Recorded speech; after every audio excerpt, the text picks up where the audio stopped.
Hello, you beautiful people. Aaron here, back with another video. It's banner time, everyone, this time with Kokomi and Stickerbush. I want to be quick with this, so no large intro. Dislike, uncomment, unsubscribe. Okay, let's go. This time, I will be going over the 5 stars and their constellations, plus their signature weapons all together. Then I'll go over the 4 stars. This will just make the whole entire process so much quicker. It's just going to be easy. First is Kokomi, who is an insane defensive unit who thrives in comps that want slower AoE hydro application. This would be Quick Bloom, Nilo, and Freeze Teams, but she could also act as a great driver, and she's pretty good in sleep comps too. She's just freaking strong as hell. If you're looking to pull this character's best pick, she's phenomenal, and she is fully functional at C0. Unlike her base kit though, Kokomi's constellations are all terrible, as is her weapon. The only difference between a C6 Kokomi with an R5 donut and a C0 Kokomi with an R1 prototype Ember is that a whaled out Kokomi can actually somewhat compete in damage output with other units. That's literally it. There's basically no other difference. Also, her donut is garbage and is the worst 5-star weapon in the game in my opinion, even though I think that's the collective opinion, but it is just a garbage weapon. No one actually wants it. Wanderer's situation is a bit more mild though. He's not as overpowered as Kokomi at base, but Scaramouche is very strong and is the most versatile main DPS character in the game. He fits into almost every single comp and performs very well in those comps too. You want to use him in Salad, you want to use him in Virgin, you could do that. You could use him in Taser, Freeze, whatever. Like, he works perfectly fine. He can even be used in National. That's just how he works. He is actually pretty damn valuable in that regard, and if you are looking for a main DPS character and you're brand new, I would say Wanderer is probably one of your best picks. His overworld exploration abilities are also insane, and his music theme is a banger. He's just a phenomenal pick. He is just so good. Then we have his weapon, and remember that he's mostly being run with Viridescent and not his signature artifact set because his debuffing potential is so much more important than the minor damage boosts he gains, but also his swirling and AoEs are much more important than his single target normal attacks, which means using his charge attacks are best, but his signature set barely buffs his charge attacks while his signature weapon doesn't buff them at all, which means is poop. His weapon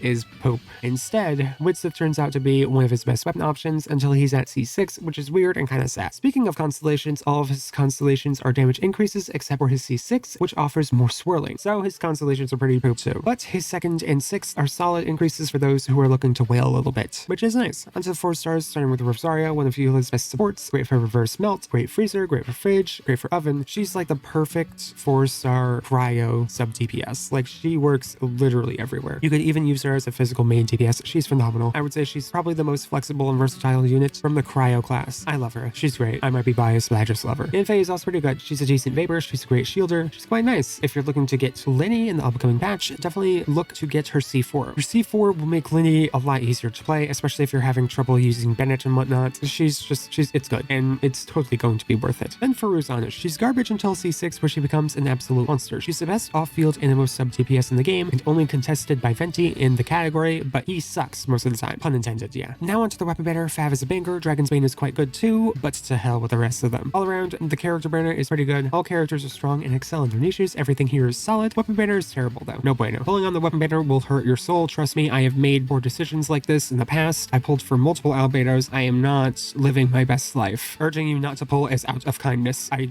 please do not have the same regrets that I do. If you want my advice, just save for Folklore. My voice is dying right now. I don't know why. She has the highest potential to be the strongest unit Genshin will ever release in its entire lifespan. Now on to the questions. Who are you pulling for? Who are you planning to pull for in the upcoming patches? Are you planning to wail on anything? Tell me your thoughts in the comments down below. I'm saving for Folklore. I think I have made that quite clear. I might get Ryothusly. I don't know how to pronounce his name. And oh, I am definitely getting Arthachino. Hell yeah. Fire Mama. But that's all I got. Thank you all so much for watching, and I hope to see you all next time. Bye bye.